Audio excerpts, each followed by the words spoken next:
শীতে ও শীতে আসিয়াছে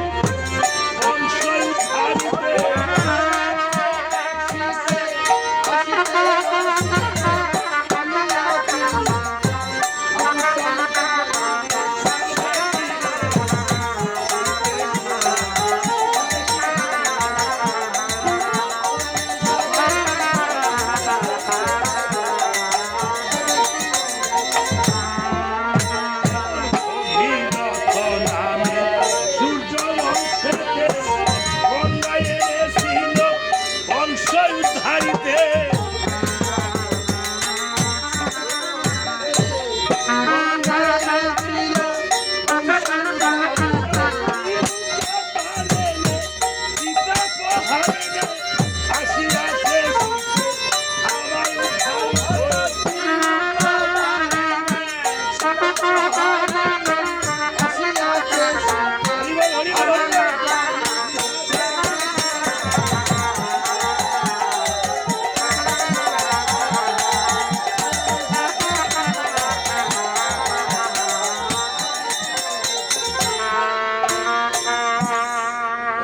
মহারাজ এত কিছু জেনেও তুমি হরণ করে এনেছ, হ্যাঁ তাহলে বুঝেছি আমি কেন সেটা এনেছি। রাবণ বলছে মন্দোধরী, আমি আর তোমাকে তত্ত্ব আলাপন শোনাবো না সুন্দরী, কেননা তোমরা হয়েছে নারী জাতি, তুমি হচ্ছে ডেক বাসনের লগে বেশি বিরতি, ডেক বাসনের সর্বলা ঘুরতে বাইরে একটা কথা বললেন, একবার শুনিয়া না বাড়িলে আপনার খাবার হইতো না, হ্যাঁ নাস্তা খাইলে উঠেল নাস্তা খায় জলপান করে না, না দেখেছেন আমরা নাস্তাটাও শিখে ফেলেছি। হ্যাঁ হ্যাঁ নকুল বিশ্বাসে গান গাইত, হাত মুসলমান হয়ে ডাকাতে থাকি, হাত মুসলমান হয়ে ডাকাতে থাকি, জলকে পানি বলি কাকিরে চাচি ডাকি, হাত মুসলমান হয়ে ডাকাতে থাকি। এমন হয়ে গেছে। আসসালামু আলাইকুম বলে দেখলে কারো ফেস যাবার বেলায় হ্যাঁ হাতে হাত মেরে কই আল্লাহ হাফেজ, আল্লাহ হাফেজ, এইগুলি আমরা শিখে নিয়েছি। হাত মুসলমান হয়ে ডাকাতে জলকে পানি বলি কাকি মারে চাচি, এই জলপানের দিয়া নাস্তা খায়, ঠিক আছে খাইলে খান, তাতে আমার কোনো আপত্তি নাই। এবার বলছে যে আমি আজ আমার পুত্র ইন্দ্রজিৎ লক্ষণের বাড়ি নির্মাণ হয়েছে, আমি রণস্থলে চলে যাব। এই বলে সারথী বাবনকে ডেকে ডেকে বলছে, ওরে সারথী অস্ত্র চাকা যতখানি তুই শীঘ্র করে সাজন। যখন মহারাজের আদেশ সারথী বাবন পেল, মনের আনন্দে রথখানা সাজন বাজন করিল। রাবণও নিজের সাজন বাজন হয়ে রথে যখন বাড়িয়েছে, কিছু অমঙ্গল হয়েছে দর্শন। অমঙ্গল কি ছিল?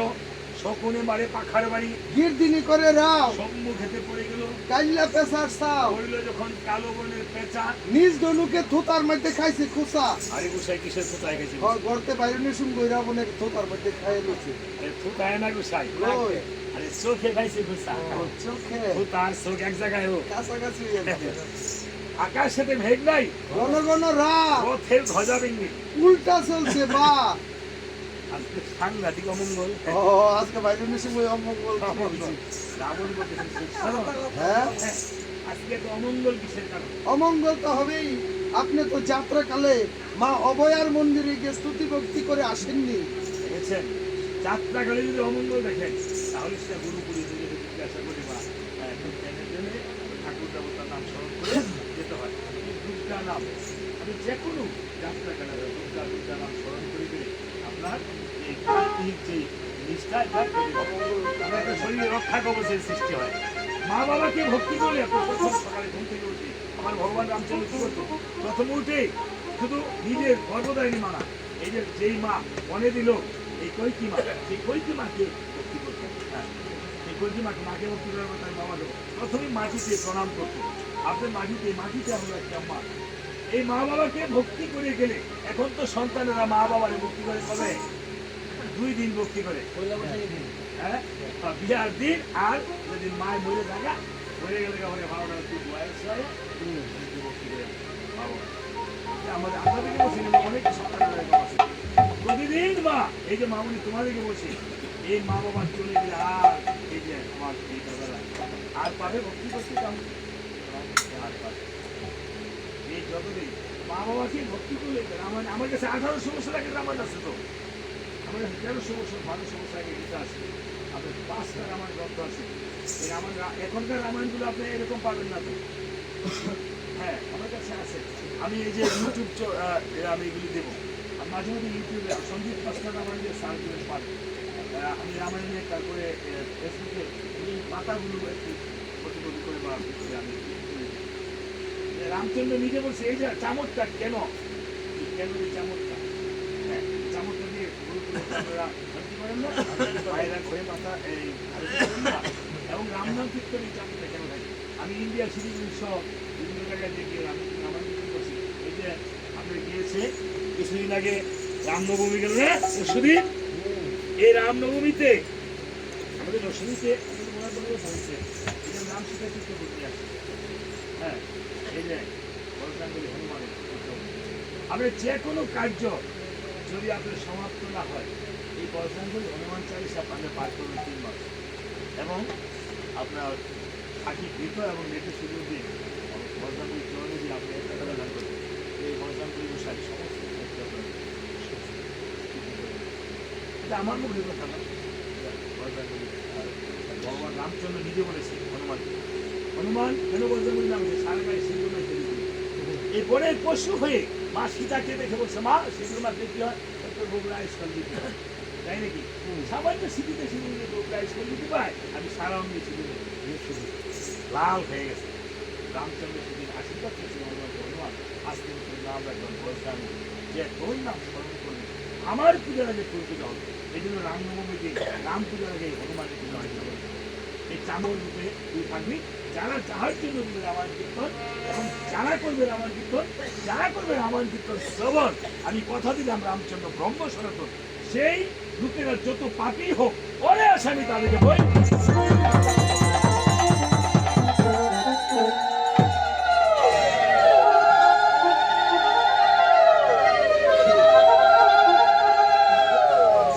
এবার দেখেন তাহলে সবাই বলেন জয় রাম সীতা কি জয়। জয় সীতারাম কি জয়।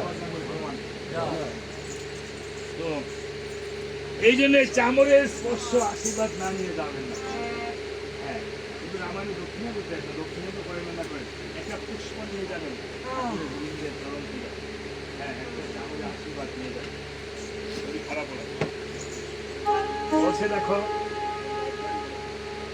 এখন তো কোনো অমঙ্গল হইলে আর আমরা মানি না কি হইবো হ্যাঁ রাবণ বলতেছে তাহলে আমার কি করতে হবে বলছে মহারাজ তুমি মা উভয়কে স্মরণ করে যাও দুর্গা মাকে তারা মাকে স্মরণ করে যাও তখন নিজের গর্ভধারিণী মাতরে এই মাকে মনে মনে স্মরণ করে দুর্গা মাকে স্মরণ করছে দুর্গা মাকে স্মরণ করে সবাই দুর্গার প্রণাম মন্ত্রটা একটু আমার সাথে আপনারা জানেন আপনারা কি বলেন হ্যাঁ আপনার আপনার দুর্গাকে স্মরণ করে আপনার আমার গুরু পুরোহিতকে স্মরণ করে আপনার আপনার মাতা পিতাকে স্মরণ করে সবাই হ্যাঁ বলেন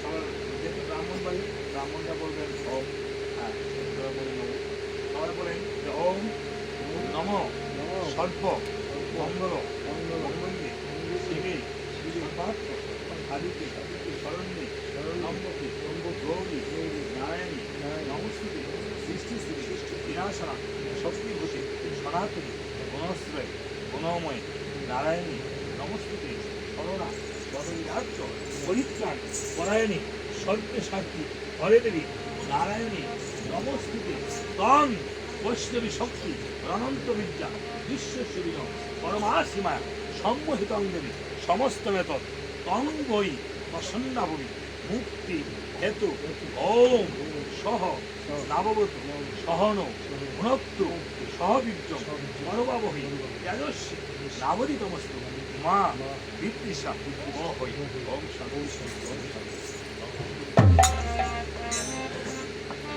এভাবে রাবণ মাকে স্মরণ করে জয় দুর্গা তারামা বলে রণস্থলে নিমিষে রণস্থলীকে বিচ্ছেদ করে দর্শন স্থলে গিয়ে দেখি বারে পায় পায় রণস্থলের শূন্য পড়ে আছে। পড়ে আছে দেখতে পায়। এই বেটা সুখসারণ। এই বেটা। বাজাস না কেন রণস্থল দঙ্গা বাজার বাজার শত্রুগণ শুনবে না। শত্রু সুর বা জাবরা হ্যাঁ,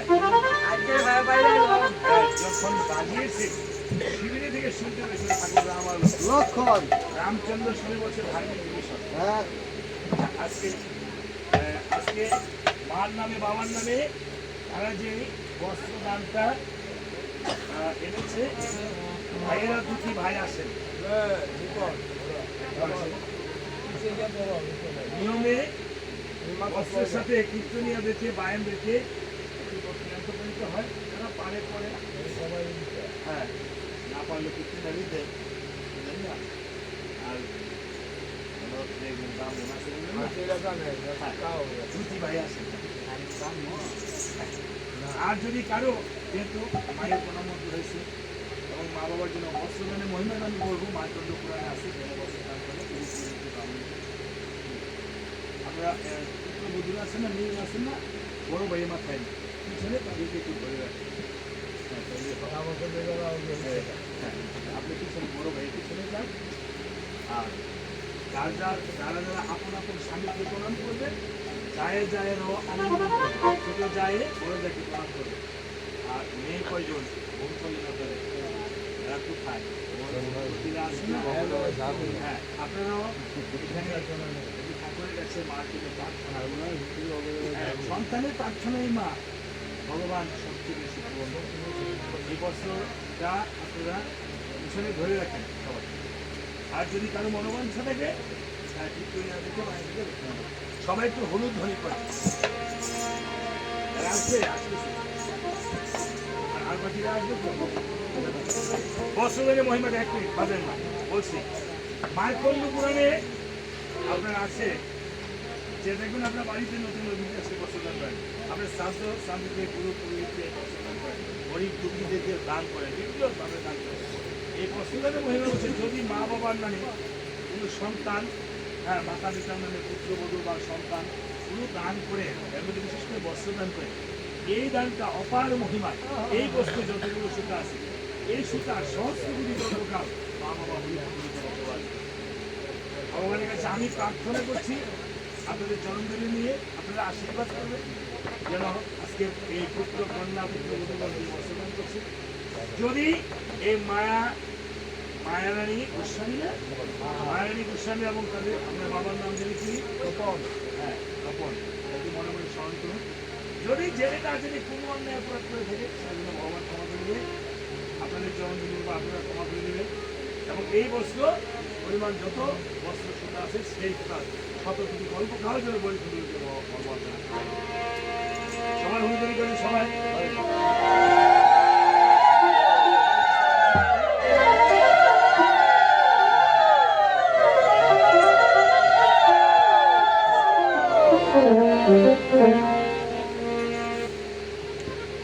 আজ আমিও ঠাকুরের কাছে প্রণাম করছি এবং প্রার্থনা করছি যেন তাদের মনোবাঞ্ছা পূর্ণ হয়। এভাবে রাবণ বলছে সুখ সারণে হ্যাঁ এই রণস্থলে শূন্য কিসের কারণ আপনি যে যুদ্ধে এসেছেন হ্যাঁ। প্রতিপক্ষ তো জানে না তাই নাকি ভাবতেছি কি করতে হইব তোমাদের মনোবাধ্য বলছো তাহলে শুনে নাই আবার বাজা আবার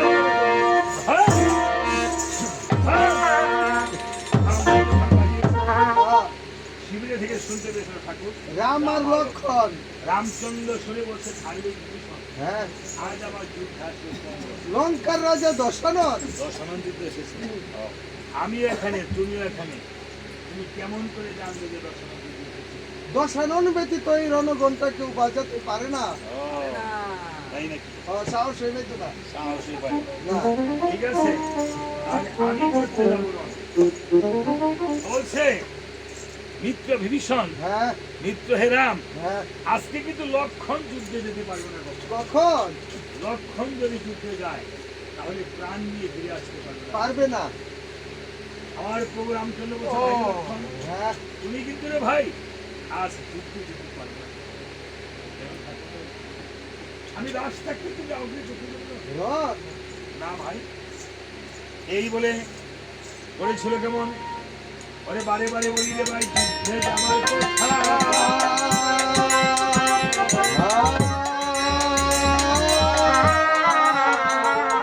বলে যদি যুদ্ধে যাও রে লক্ষণ,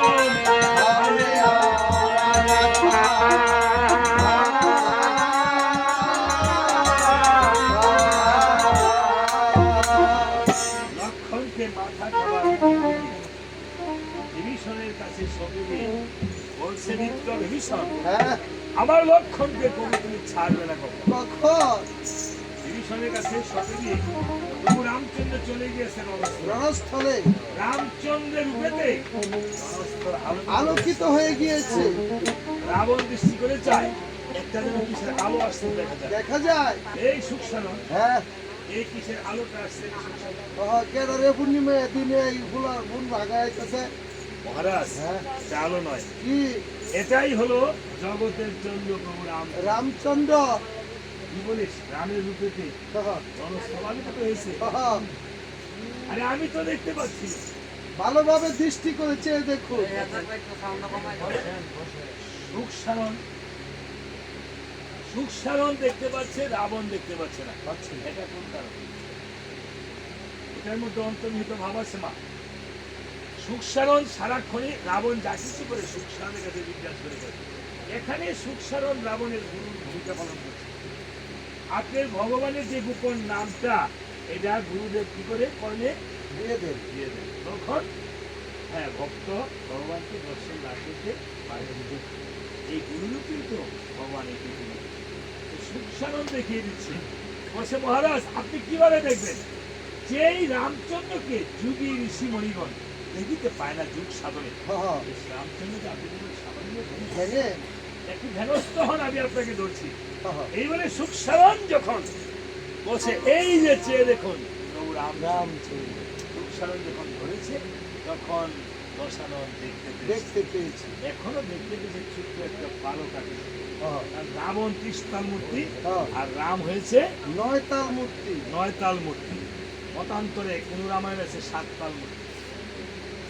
এখন বলতেছে, এই সুখসারণ হ্যাঁ, তুমি আমাকে আগে বলবো না? এ বেটা তুই বেটা আগে কইতি না রাম যদি এত ছোট হতো তবে বেটা এত অস্ত্র শস্ত্র নিয়ে বেটা কোম্পানি গুন যাইতাম মুরাদনগর। কোম্পানিগঞ্জ হয়েছে, এটা মুরাদনগর। হ্যাঁ, রাবণ বাড়িতে। বলছে, মহারাজ হ্যাঁ, আরে দেখতে ছোট হলে কি হবে? একটু বাক্য যুদ্ধ করে দেখুন। হ্যাঁ, বাক্য যুদ্ধ। হ্যাঁ, দেন। যেমন এই যে কিবোর্ডটা দেখতে ছোট হলে কি হবে? হ্যাঁ, দেখাছে না? হ্যাঁ, এত বড় হলে কি লাভ হয় না। হ্যাঁ। বলছে, এই জামাই, এই কেমন এবার করো কে? তোমার থেকে আমি লম্বায় কম আছি। তাই নাকি? লম্বায় তো তুমি শুরু হয়ে দেখা যায়। আরে না, তাহলে তোমার কি নাম? আমার নাম দোষী গে এসরাম। আরে বেটা, কিসের আসলাম? এ রাম বে রাম লেং রাম ফজলিয়াম সাদ্দাম বুশ। ও, সুস। এইগুলো কি প্রভু রামচন্দ্রের নাম? এটি হচ্ছে রামচন্দ্রের আদি বংশ। আরে তোমার আসল পরিচয় কি বলো? আসল পরিচয় দেব? তোমার না বাড়িতে একটা ভগ্নী আছে, হ্যাঁ, বলি আছি তো। তার নামটা জানি কি? আমার বোনটা যেমন সুন্দর, হ্যাঁ। আমার নাম তেমন সুন্দর। কি? আমার বোনের নাম সুর্পনখা। ও, তার নাসিকা কর্ণ বিতরণ করেছিল কে? লক্ষণের কথা বলছো? ওই লক্ষণের ওই জ্যেষ্ঠ ভ্রাতা তোমার বোনের বাসুর আমার সিলসিল নিবি আই। বলছে সুখসারণ, হ্যাঁ, এই বেটা তিল পরিমাণ বেটা না, বেল পরিমাণ মাথা। হ্যাঁ, এই সেই বলে আমার বদনি নাক কাটার কথা। হ্যাঁ, রমের কথাটা কইরে আমার বোনের বিয়াটা খালি বাঙালি দেয়। হ্যাঁ, আমার বোনের চেহারাটা কম রে। যেই না তোমার বোনের চেহারা সারাদিন বাইক বিলাই দেয় পাহারা। হ্যাঁ, সুখসারণ আমার তো আর সহ্য হচ্ছে না। হচ্ছে না রে। হ্যাঁ? তোমার মতো শত শত টাকাকে আমি বিদ্যান বলে নিধন করতে পারি। দেখে না বলে পিছলে আনি আঙ্গুল ভাঙে। ইসলাম আঙ্গুল ভাঙতো। দেবর মাথা গুলো সাংঘাতিক শক্ত, আমার মাথা অনেক শক্ত। অনেক শক্ত। বলতেছে না, তাহলে ধরো অস্ত্র করো রয়। দেখা যাবে কার কত পরাক্রম। তাহলে অস্ত্র করো দেখি কেমন। হ্যাঁ, এসে খোঁজ নিয়ে ধর্মরায় অগ্রে অস্ত্র করে এখন আমাদেরকে কেউ আঘাত করলে তার আমরা প্রতিঘাত ছাড়ি না। করি। তাহলে অস্ত্র করি কেমন। এই বলে বহু যখন বলে রাবণ শুধু ধনুক লড়াই করতেছে, ওহো, আর ও তাকে সুখ ও শালম রে শালম। তাড়াতাড়ি লঙ্কা থেকে আমার ইনহেলারটা লই আই রে, আমার তো পূর্বে শ্বাসকষ্টের রোগটা হইতেছে গা। কিসের সালন ছানা একবার খাইছে আরে সালন না তো, এটা সারন। চাবি দিয়ে দিব না যদি আনলে ভরে বেশি দিব অসুবিধা নেই আচ্ছা, বলতেছে সুখ সারণ রে হ্যাঁ, মানে সারণ আর বলতে পারতেছে না না না, কেন বলতে পারতেছে না তার দাঁত কয়েকটা বলা কিছু বললাম বন্ধুদের বুঝলে রাত পালা গেছে এই জন্য বলতে পারতেছে না বলতেছে সুখ সারণ রে হ্যাঁ। সমস্যা আমি কি দুর্বল ভাবতাছিস আরে না, আমি সফল হয়ে যাবো। আমি তো রামের সাথে আজকে যুদ্ধ করতে আসনি না না রামের সাথে আমার শত্রুতামই নাই না, আমার যত শত্রুতাম হলো লক্ষণের সাথে, হ্যাঁ এই রাক্ষসগণ হ্যাঁ। তোমরা তো মরে যাবে না ও মরার আগে একটু উপকার করে দিয়ে যাও। উপকার করবো বলবো ওই উপকার উপকার করছে দেখ তোমরা বলে দিচ্ছে তবে আমি তোমারে বান পরিশন করবো হ্যাঁ হ্যাঁ তুমি করবা কি মরার আগে রামের সুরে লক্ষণ লক্ষণ বলে করবা আত্মনাথ রুদন। এই বলে এক বৃদ্ধ রাক্ষসকে হ্যাঁ তুমি যখন বুকে করতে বান পরিশন হ্যাঁ। রাক্ষস করেছিল কেমন কেমন? আরে আসলে আসলে রে, ভাই লক্ষণ।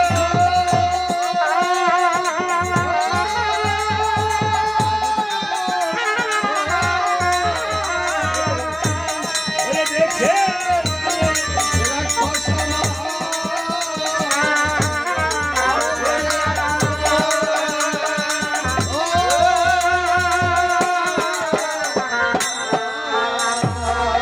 আসবিনা আসবিনা রে প্রাণীর ভাই লক্ষণ দেখে যাবে রাক্ষস সময় করেছে আক্রমণ।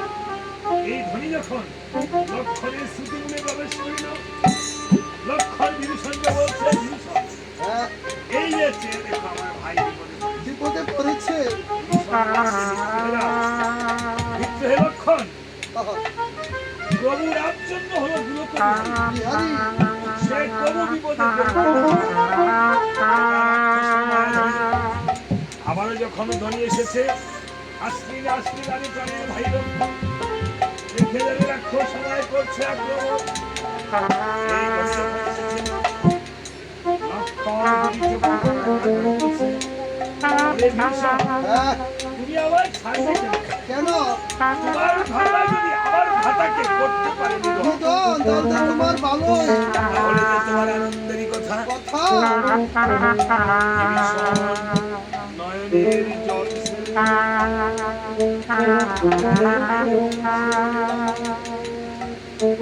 এই কথা যদি আমার মনে থাকতে তাহলে কি নিজের পুত্র আমি নিজ হস্তে করেছিলাম।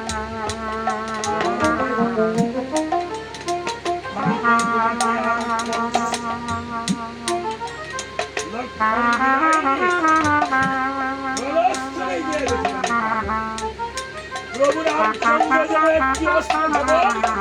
দেখা যায় লক্ষণ ভাবে মনে মনে, আমি যে তাহলে সত্যি রাক্ষসের ভাই বলেছিলাম, ছিল। যাকে সেই যখন বলেছি আর ফিরে যাব না। লক্ষণ দাঁড়িয়ে পিছনে আরেকটি অস্ত্র ধাবন করেছে।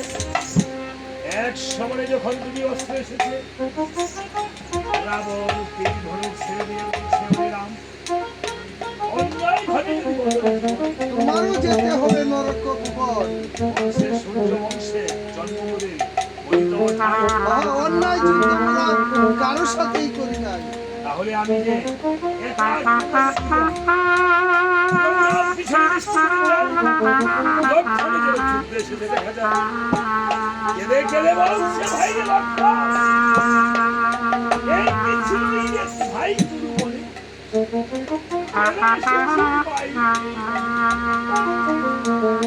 তবে কি বিভীষণে বিশ্বাস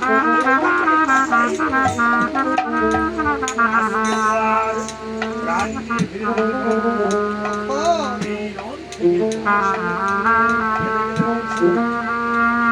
কহিতেছে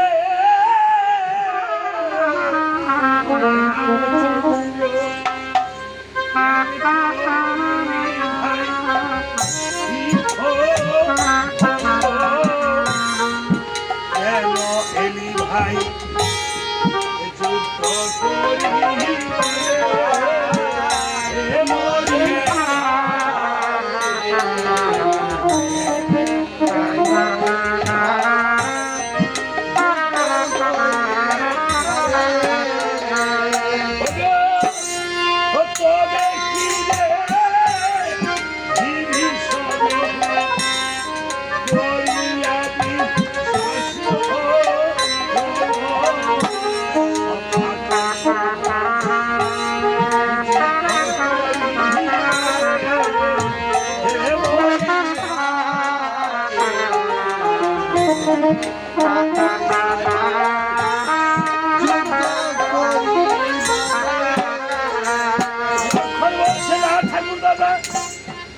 আমি যে নিজেই চলে এসেছি কাছে সে তো আমাকে বারণ করেছিল কেঁদে কেঁদে বলছে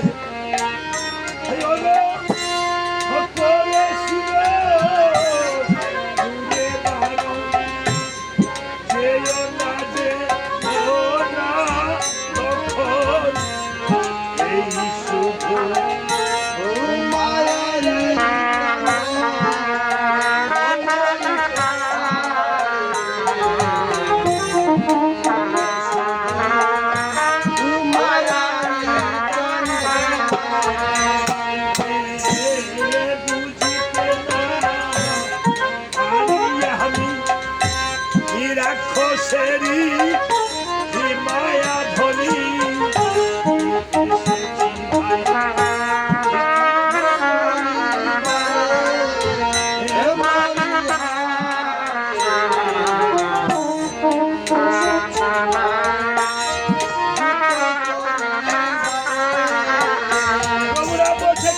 লক্ষণ তুই আমার মিত্রের মনে আঘাত যারা আমার মিত্রের মনে আঘাত দেয় তারা তো আমার মনে আঘাত দেওয়ার সামিল হয়ে যায় আর যুদ্ধ করবো না ভাই এই অবস্থায় ছেড়ে চললেন এই বলে করেছিল তেমন এই নাশ দেখি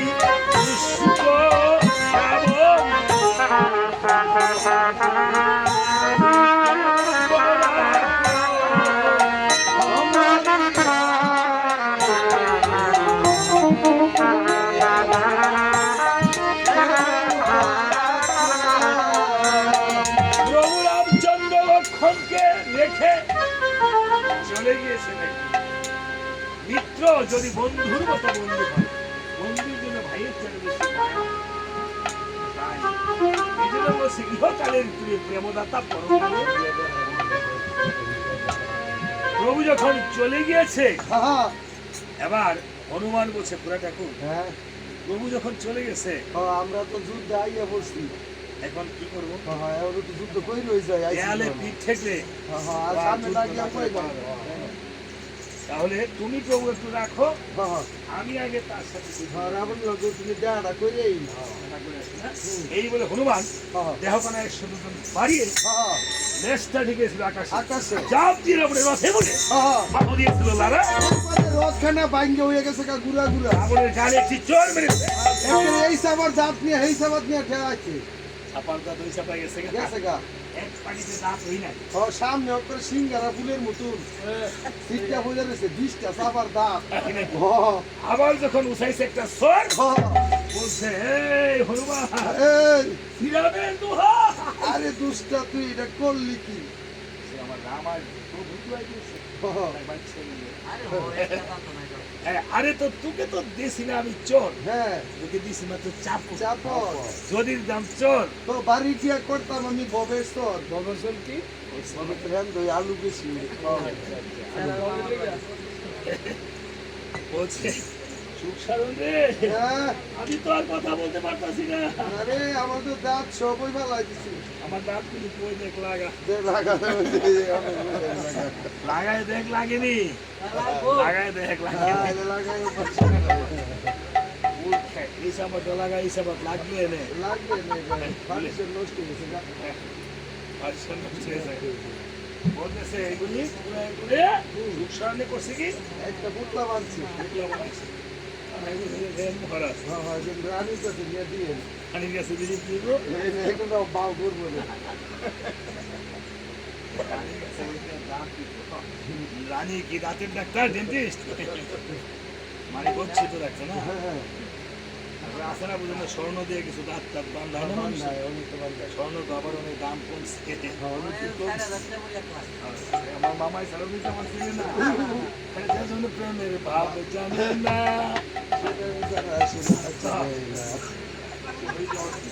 বলতেছে সুখ সারণ হ্যাঁ এই আমি আর যুদ্ধ করতে পারবো না না এই লক্ষণের কাছ থেকে বিদায় নে হ্যাঁ দশদ্বন্দ্বের বিদায় নে দশদ্বন্দ্ব দিনে রাত্রে কয় দ্বন্দ্ব রাবণ যা কিছু কাজ করছে দশদ্বন্দ্ব দণ্ডনি ছাড়া ছাড়া করতে পারে দেখেছেন এক দ্বন্দ্বে কত মিনিট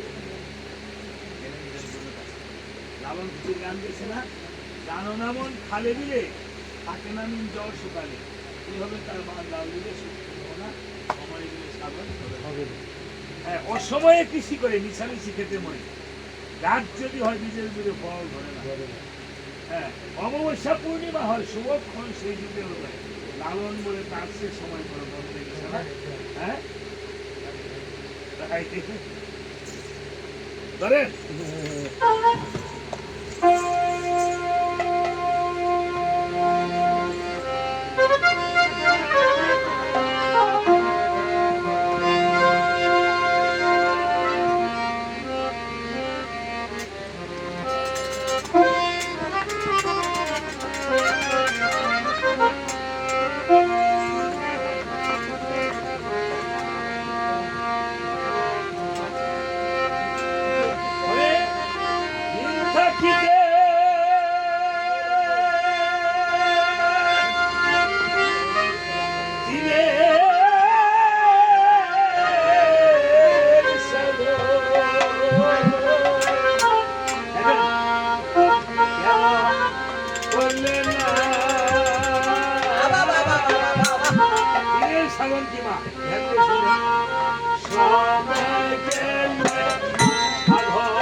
প্রত্যেকেই ভালো হবে না আজকে এখানে এই পাঁচটি করিয়া লেনিকার নাম তো মনে নাই হ্যাঁ আকাশ দাদা তিনি অনেক রামায়ণের বিভিন্ন শিল্পী গান বিভিন্নভাবে শ্রবণ করে অনেক শিল্পীকে এনে আমার কীর্তনা ইতিমধ্যে শ্রবণ করেছে এবারে শিষ্য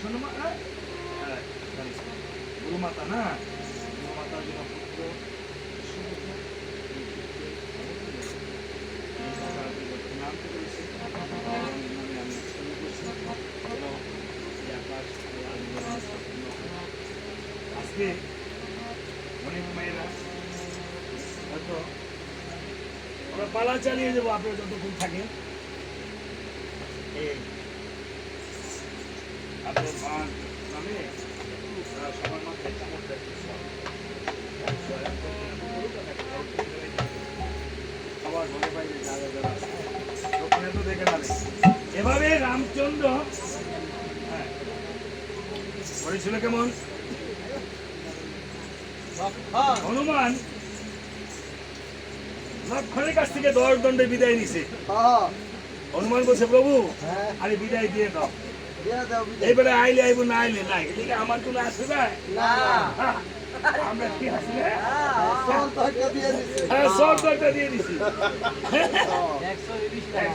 এই বলে যখন চলে গেছে রাবণ বাঙ্গার রথটা নিয়া কোন রকম যাইতেছে কিভাবে যায় মানে দেখু যাই কেমনে যায় তুমি আল্লাহ কেমনে যায় গুছাই সব বিষয় বলা জানো।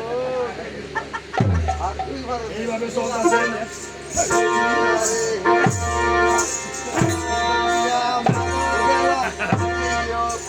যখন চলতেছে এবার রাবণ চলছে গিয়ে বন্ধ তোদের কাছে গিয়ে বলতেছে কই গো কই গো মা মন্দোদরি তাড়াতাড়ি গরম দুধ লয়ও গিয়ে মা মন্দোদরি দাঁতের ব্যথায় মনে করে খালি আরে স্ত্রীকে কি মা ডাকে নাকি সবাই মাঠায় ও বিপদ বললে আর কি। আমনে দিকে কোন কই গো সপ্পা সুন্দরী সপ্পা সুন্দরী আপনি তো গিয়া কোন কই গো ধরার মা সঞ্জয় কুল এইভাবে মা ডাকে নাকি মাইয়ের নামে ধরা তো মা ডাকছেন কারে আপনি বিষয় না বলে বলে মা ডাকে আমরা না হেঙ্গো করতা তো যায় ও মা হইনা হয় না আমি বিবেকানন্দ বলছি এই জগতে যত নারী আছে সবই আমার মা ওরা ডাকে ডাকবে একদিন ডাকে হ্যালো আমার বলছে এই মহারাজ হ্যাঁ তোমার এই দশা তুমি আমার কাছে গেলে না গেল না কেন আমার কাছে আছে এমন একটি অস্ত্র হ্যাঁ যে অস্ত্রের নাম হলো শক্তি শেলবান বান এই শক্তি শেলবান তার উপর করে হবে ক্ষেপণ অব্যাহতি নাই তার এই তৃণভুবন এই তৃণ ভবন নাই এই শক্তিশাল বানটা তুমি কই পাইছো এটা আমার বাপের পেটে দিছি তোমার ভাবে যে দিছে একটা আন্তর্জাতিক বান